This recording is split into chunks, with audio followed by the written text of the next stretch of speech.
Fala pessoal, o GM Evandro aqui, estamos de volta com o episódio novo da série de Speedrun do canal, subindo o rating desde 800 até os 2.200, na verdade até os 2.000.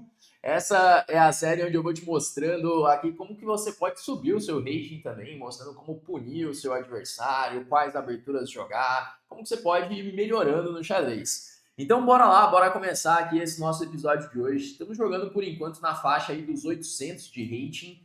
Então, quem está aí nessa faixa, fica bem ligado nesse episódio. Inclusive, você que está assistindo aqui, deixa aí nos comentários qual que é o seu rating atual no chess.com para eu saber. Eu quero saber qual que é a faixa de rating da galera aqui, a maioria de vocês, se encontra em qual faixa de rating, para assim eu ir fazendo as séries e ensinando aqui para vocês também. Então vamos lá, eu vou lançar aqui um desafio. Estamos aí com 860 de rating e vou começar enfrentando aí o adversário de 846. Joguei aqui o primeiro lance e ele veio com D6. Será que ele vai jogar uma defesa pique, jogando com cavalo F6, G6 e bispo G7? Sempre que o seu adversário ele jogar uma defesa que não ocupa o centro diretamente, você deve colocar os dois peões no centro. Então, jogando com E4 e D4, pois isso garante uma vantagem de espaço, né? Então, depois de ter essa vantagem de espaço, fica mais fácil de desenvolver as peças. Então, ele jogou ali com cavalo F6, eu fiz cavalo C3, simplesmente defendendo o meu peão, colocando uma peça em jogo. Meu objetivo é seguir desenvolvendo naturalmente aqui as minhas peças, mas é preciso ver o que nosso adversário vai fazer. Para tomar as decisões na abertura, você não pode ir jogando de um jeito automático. É importante ver o que seu adversário está tramando ali, o que ele está querendo fazer do outro lado também. Tá pensando bastante aqui já no lance 3, o que fazer depois de cavalo C3.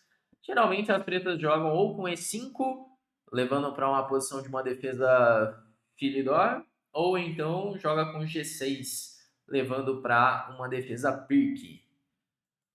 Bom, deixa eu ver se ele vai voltar ali ou se vai acabar caindo ali a conexão dele. Bom, vai ser a partida mais rápida da série até aqui. Bom, ele veio com bispo G4, ó, acabou voltando, fez o bispo G4. Eu vou jogar F3, atacando assim esse bispo dele. Porque outros lances, como o bispo E2 ou cavalo F3, eu tô trocando peças. E eu não tô querendo trocar peças nesse tipo de posição, né?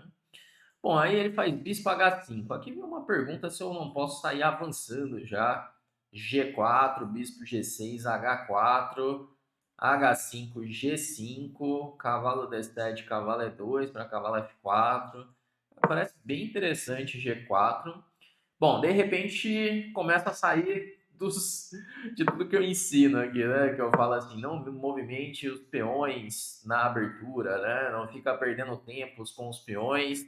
E de repente eu estou aqui avançando todos os peões, né? Dos 6 lances que eu fiz, 5 foram com peões, né? Avançando os peões. É que é isso, gente. Xadrez é cheio de exceções, né? Cheio de exceções. Tem posições onde dá para ir contra esses princípios até. Só que você tem que saber o que você está fazendo, né? Basicamente é isso. Né? Porque eu avanço G4 e H4, só que não tem como ele explorar isso ainda. A posição ela não está aberta.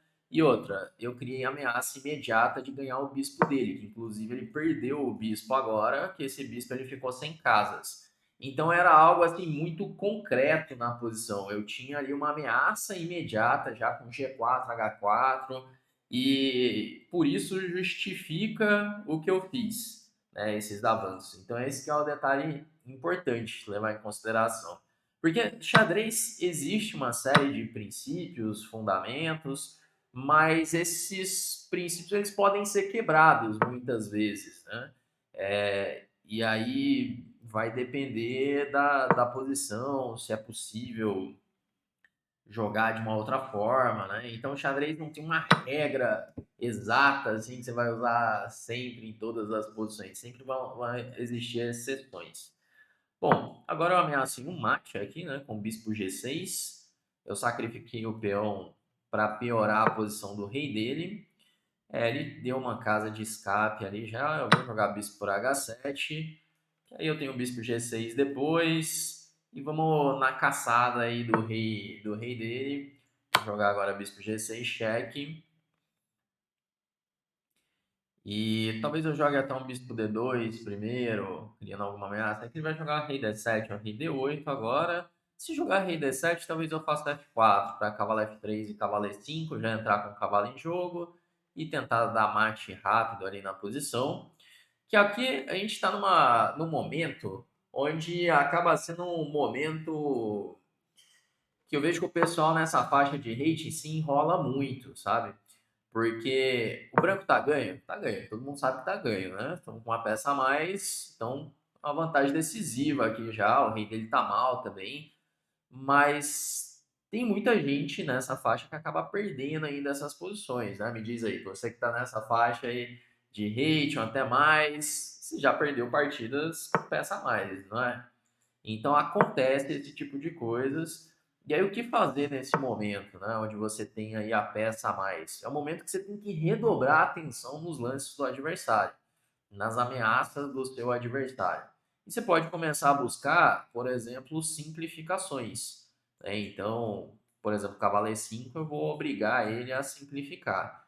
Seria um lance mais simples de se jogar na posição. Eu vou jogar com F, toma, porque eu acredito que vai acabar mais rápido a partida fazendo isso, porque agora eu tenho o cavalo G5 já chegando e eu ameaço F7, ameaço E6. Bom, aí acabou caindo mais material ainda. Depois de cavalo F7, cavalo por H8, cai uma torre inteira na posição. Então eu quis guardar ali o cavalo para ter essa ameaça de cavalo G5. E aí o cara entregou tudo, né? Ele veio já com bispo por H4, e aí entregou a peça inteira. Esqueceu que estava defendida ali a posição. Bom, vamos lá, vamos para a nossa próxima partida, fazendo aqui uma revisão rápida, então, do que aconteceu na abertura. Ele começou jogando ok, mas esse bispo G4 já é um lance que não é muito legal de se fazer, porque F3 ele tem que movimentar de novo com o bispo, então ele acaba movimentando o bispo várias vezes, e com esse plano de G4 e H4 começa a colocar problemas em cima desse bispo, por exemplo, H5, G5, cavalo D7, cavalo E2, ou até mesmo cavalo H3, com ideias de cavalo F4. Eu estou com muito espaço na posição e o bispo não joga. E como aconteceu na partida, ele acabou entregando, né? Ele acabou entregando uma peça. Aqui depois de D5, E5, cavalo D7, H5. Basicamente a partida acaba, pois ele tá com esse bispo inteiro a menos, né? O bispo ele ficou sem casas. Vamos lá então, vamos para uma próxima partida. Vou colocar para jogar. Estamos agora com 871 de rating. Vamos ver aqui que meu adversário vai aprontar agora. Vamos continuar jogando com E5 contra E4. E lá vem ele. Lá vem ele ameaçar um pastorzinho com dama H5 e bispo C4, será? É isso aí. Pô, galera de 800 ainda fica ameaçando o pastor, né? Vamos jogar G6, defendendo o pastor. Ele vai voltar para F3. E aí vamos tentar punir aí essa tentativa de mate pastor dele. Vou mostrar aí como punir o mate pastor. Se bem que, ó, ele jogou cavalo E2, ele jogou melhor aqui a posição. Já evitou cavalo D4. Pois dessa forma com que ele tá jogando, eu não consigo assim explorar tão bem a ideia do dama H5 e dama F3, porque ele vigiou D4, não tem nada muito imediato. Então, ele começou mal, claro, jogando dama H5 e dama F3, perdeu ali o tempo com a dama, mas se ele continuar jogando normal, roque, D3, cavalo C3, a gente vai jogar uma partida normal na posição, no fim. Então, eu vou jogar bispo G7, roque, terminar de desenvolver, e aí vamos ver se ele vai jogar mais ou menos correto, colocando as peças em jogo, ou se ele vai inventar alguma. Ixi, mas aí não, né? O cara me deu o bispo aqui. Aí não dá, aí não dá. Só para dar um cheque, aí não compensa, né? Aí eu já jogo D5 e foi. Sabe o que é engraçado? Eu vejo depois nos comentários dessa série aqui, que aí a galera fala, poxa, mas eu tenho 800 E a galera não joga assim comigo, né? O pessoal entrega tudo aí com o Evandro, né? Não sei o que acontece, gente. Não sei o que acontece aqui. Mas por enquanto o pessoal anda entregando umas pecinhas aqui nas partidas. Mas assim, o que que acontece de fato, né? É que muitas vezes o adversário comete os erros, igual está acontecendo aqui comigo, que ele está cometendo os erros, só que você ainda não consegue explorar esses erros. Essa que é a grande questão aqui. É porque geralmente quando meu adversário comete um erro, aqui na série de speedrun, eu já consigo explorar rapidamente esse erro dele. Então acaba aparecendo fácil, assim, que ele tá jogando muito, muito mal a partida, né? Mas a questão é essa. Talvez você não esteja conseguindo punir da melhor forma o seu adversário, né? O que é normal nessa faixa, né? Então, o que que ajuda aqui? São dois pontos. Primeiro, tática. Se você está muito afiado na tática, você vai punir mais os erros táticos do seu adversário. Então, eu recomendo aí fortemente, você está aí nessa faixa, ou até mais, treina bastante tática, isso já vai te ajudar bastante. E também esses fundamentos do jogo na abertura. E aí está muito relacionado a conhecer partidas, né? Então, por exemplo, lá dentro da Chessflix, quando você começa a trilha de treinamento que te leva até os 1.500 de rating, na sessão de aberturas, antes de aprender ali um repertório de aberturas, você aprende uma série de princípios do jogo na abertura, com partidas clássicas, e isso te dá um norte muito bom ali para se virar em qualquer abertura, tá? Então, essa seria uma recomendação aí do que fazer, né, para quem está nessa faixa. Então, tática, princípios do jogo na abertura seria o começo, né? Inclusive, se você está querendo ter esse treinamento organizado, entre para a lista de espera da Chessflix. Eu vou deixar o link na descrição desse vídeo, tá? Bom, por enquanto, agora estou apenas buscando trocas de peça na posição, já que eu tenho uma peça inteira de vantagem. Vamos buscar aí trocas. Eu joguei agora um bispo E6, ele vai acabar tendo que tirar essa dama. Tá tendo uns teminhas de mate em F2 e depois F1. Por exemplo, imagina que ele tire a dama para A4. Se esse meu cavalo ele não tivesse aqui em em F6 eu teria já um dama por F2. Então eu vou tentar jogar um cavalo G4, por exemplo, com a ideia de dama F2, dama F1, começar a ter uns temas de mate na posição. E, bom, de repente ele me entregou a dama, simplesmente, né? Eu vou tomar lá em C4, tomar em F5 e temos duas peças de vantagem. Você vê que é muita questão da tática aqui. Não é nem a tática em si, é mais questão de ataque e defesa, né? Então, na hora de calcular, contar ali a quantidade de ataques que tem na posição, defesa, se não está entregando uma peça.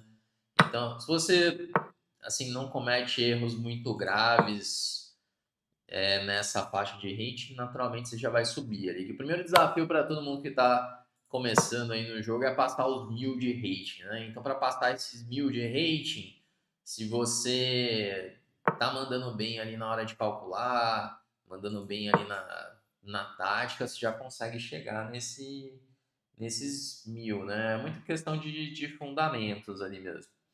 Bom, joguei aí B5, tô querendo jogar um B4 para ter um cavalo E2 cheque, tentar expulsar esse cavalo da casa C3. Vamos tomar, jogar um torre A3, de novo ataca o cavalo, para assim liberar a casa E2, para dar um cheque, ganhar mais material. E aqui vai cair mais material no fim, né? Porque, bom, a gente já tá com duas peças a menos já. Talvez ele jogue um cavalo B1 para atacar minha torre de A3. E aí eu posso jogar cavalo E2, cavalo toma, por exemplo. Ou eu posso fazer um lance de torre. Mas aí ele leva cheque agora. E depois cavalo toma C1. E aí ele acaba abandonando a partida. Mate do pastor não compensa, né, galera? Mate do pastor não compensa. Porque ele fica atrasado no desenvolvimento, né? Nesse caso específico aqui, ele ainda jogou o cavalo para E2, que é um lance bom, para controlar ali a casa D4, não deixar eu jogar cavalo D4 rápido. Mas na sequência ele mandou um bispo tomar F7 na loucura aqui, só para. Basicamente é só para dar um cheque, né? É que às vezes ele, sei lá, de repente ele já tentou isso com algum adversário, o adversário ficou correndo no centro, se enrolou e acabou ganhando. Mas não precisa temer lances como esse, né? Porque eu faço ali uma espécie de um rock artificial, então roquei e tô com a peça a mais. Então é uma loucura jogar bispo uma F7 assim direto. O que ele deveria fazer? Ele deveria seguir desenvolvendo D3, aí D6, ameaça bispo G4, defende essa ameaça, roque, cavalo C3. Bom, e de repente ele colocou as peças em jogo aqui, a posição tá normal até. Como ele tá de brancas, ele até pode ter o luxo de jogar um lance como dama H5, dama F3 e não ficar muito pior assim na posição. De repente ele tá conseguindo jogar aqui tranquilo. Vamos lá, vamos para uma próxima partida, de repente tentar chegar aí nos 1900, 1900 não, nos 900 de rate, 1900 vai demorar um pouquinho para chegar, mas vamos lá, ó.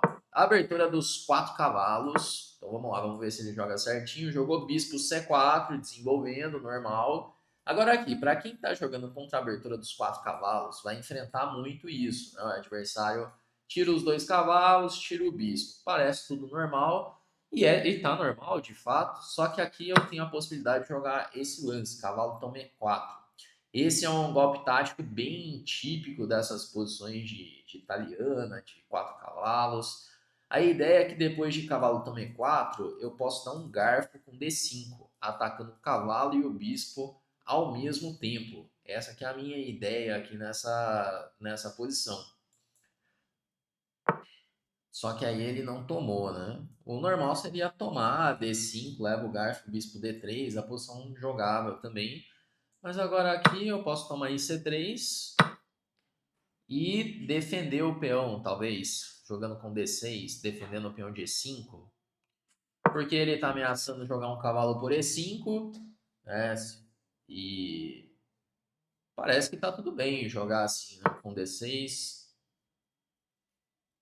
Ele veio com o cavalo G5. Pô, agressivo esse meu adversário, hein? Ameaçou ali F7. Agora eu tenho que jogar com D5. Ameaçando o bispo para defender. Aparentemente um pouco prematuro assim o lance dele, mas tem que confessar que eu tomei um susto aqui. Porque, caramba, o cara tá achando uns lances aqui de repente, hein? Dama F3, intermediário, ameaçou F7, ameaçou D5. Caramba, encontramos um adversário malandro aqui. Porque se eu tomar em C4, eu levo mate em 1. Eu vou ter que jogar um lance como bispo E6. Que é um tipo de lance que eu não queria fazer, porque ele tem cavalo toma E6, mas eu vou continuar com o peão a mais. Né? A posição dá uma estrutura, fica um pouco esquisita, mas tem um peão a mais limpo na posição, que agora o bispo está atacado. Se cheque, simplesmente G6. Se bispo B5, eu faço um dama F6 para trocar tudo e tentar ficar com esse peão de vantagem. Aqui, por exemplo, vamos tentar jogar de um jeito mais simples para ser instrutivo, né? Ganhei um peão, estou com um peão a mais. Tem várias formas de se converter a vantagem quando você tem um peão a mais. Você pode, às vezes, usar a vantagem material para um ataque, por exemplo. Só que a estratégia mais simples para você ganhar uma partida quando você tem um peão a mais é a estratégia da simplificação. Então, por exemplo, aqui eu vou jogar o lance dama F6, querendo trocar as damas. Eu vou buscar trocas de peça, porque cada peça que eu troco é menos contra-jogo para o meu adversário, é menos chances dele complicar a partida. E eu vou me aproximando mais de um final. E no final vai ficar mais fácil de ganhar a partida também. Então, aqui de novo, eu tenho várias opções, bispo D6, E4, eu vou num caminho mais simples aqui para demonstrar como é isso. Né? Eu troquei, estamos com peão de vantagem. Agora, como que eu posso jogar a posição bispo D6? Importante colocar as peças para jogar. né, para terminar o desenvolvimento. Agora ele vem com o bispo G4, tentando criar aí alguma complicação ainda na posição. Eu vou trazer o meu rei para D7, defendendo o peão de E6. Ele pode pensar em jogar um torre D1 agora para a torre D5, que aí eu vou ter que jogar um cavalo E7, C6, e defender umas ameaças dele primeiro, para assim conseguir converter essa posição, conseguir converter essa vantagem. Bom, ele jogou com F4. Eu posso jogar tomando, e agora vai simplificar um pouco. Só que se eu tomar direto em F4,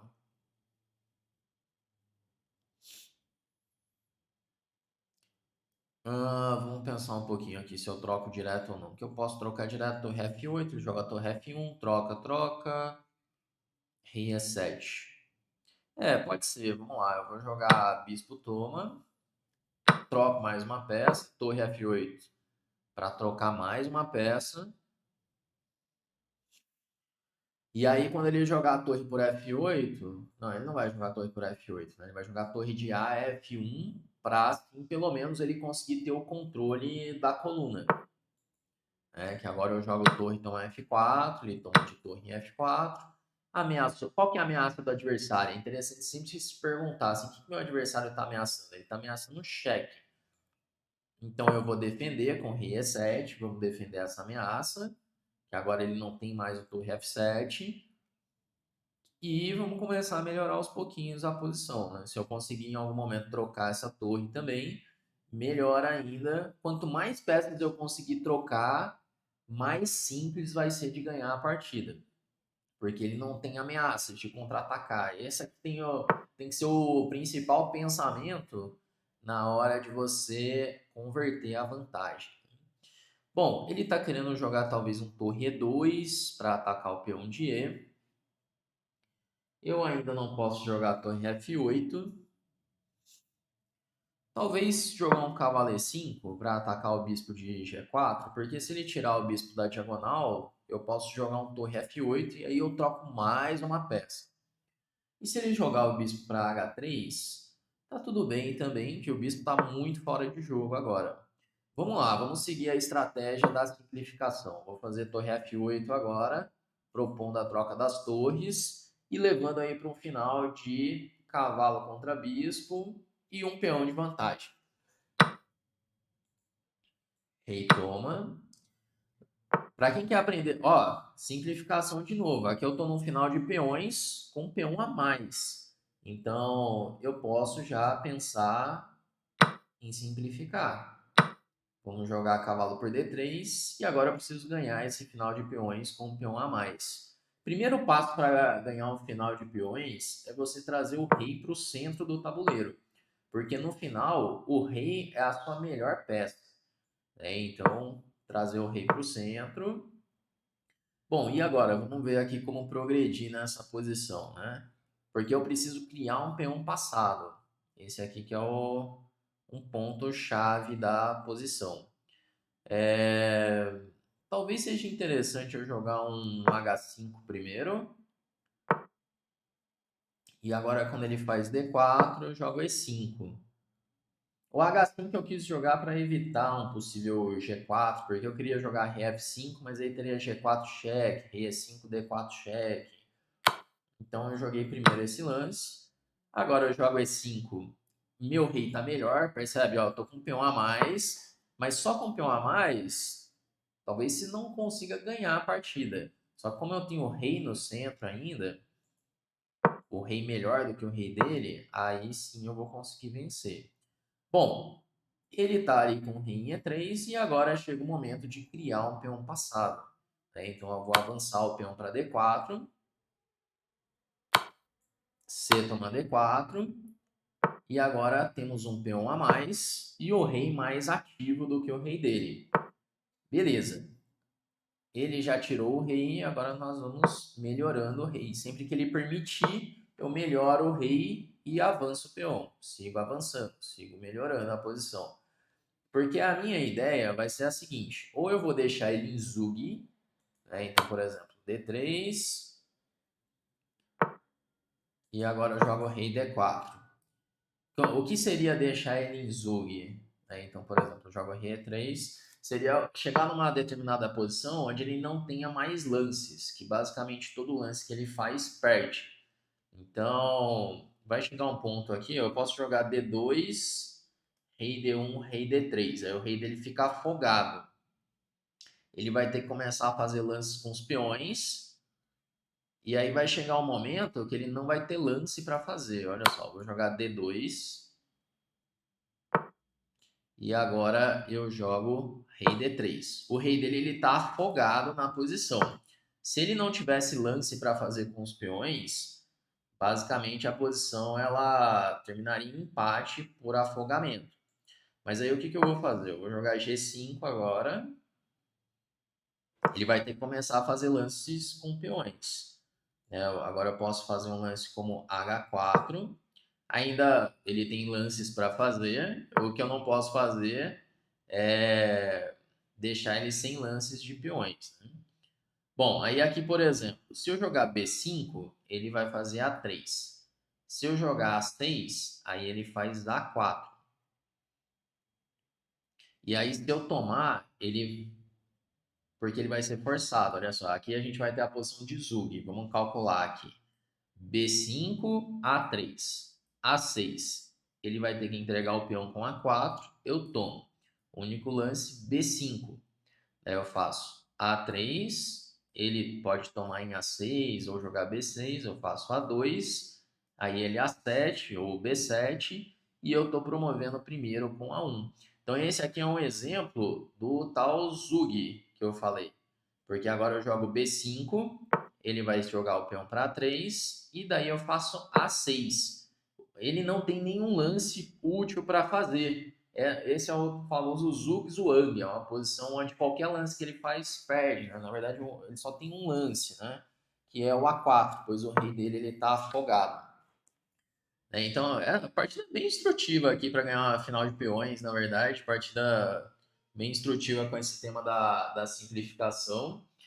Bom, e agora a gente vai tomar o peão de A4, avançar para A3, porque agora quando ele tomar em A6 ou jogar B6, o peão, nosso peão ele tá chegando primeiro. Estamos jogando ali com A2 e A1 dama. Vamos lá, ele tomou A2 e agora ele vai tomar mate no próximo lance. Vamos promover. E aí já era. Pô, partida muito instrutiva mesmo, muito instrutiva aí para ver esse teminha da simplificação. E aí ele vai gastar um pouquinho de tempo. Mas é isso, ganhou um peão a mais, a estratégia mais fácil é essa. Vai trocando peça, para assim ganhar o final de peões. E no final de peões, lembrar do rei no centro, né? O rei no centro é extremamente importante. Então ele começou ali jogando uma abertura dos 4 cavalos, ganhamos um peão. E aqui que começa tudo, né? Esse lance do dama F6, que é a origem aí do plano de simplificação, como eu dizia o Capablanca, né? Você tem um peão a mais, tem que simplificar a posição. E todo lance que eu fiz foi buscando. Tá, claro que ele ajudou um pouquinho, né? Jogando F4, ele me ajudou a simplificar a posição. E aí eu fui buscando as trocas. Lembra de não dar chance para o adversário, então sempre se perguntar o que o meu adversário está querendo fazer. Ele foi parceiro também, né? Porque ele foi ajudando a trocar. E a final de peões muito tranquilo, peão a mais, rei mais ativo. E aí a gente usa o teminha de deixar o cara em zug, né? Outro tema para ganhar o final de peões seria, por exemplo, eu entregar o peão.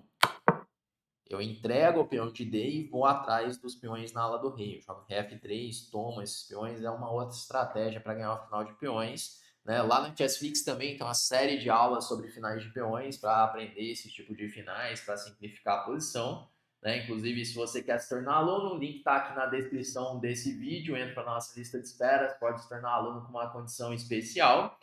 E com isso, galera, nós vamos chegando ao final desse nosso vídeo de hoje. Espero que você tenha curtido, que você tenha aprendido mais. Se você gostou, deixa o seu like aqui no vídeo. Se você ainda não é inscrito do canal, aproveita para se inscrever, que todos os dias tem vídeos novos por aqui, beleza? Vamos então encerrando e até a próxima.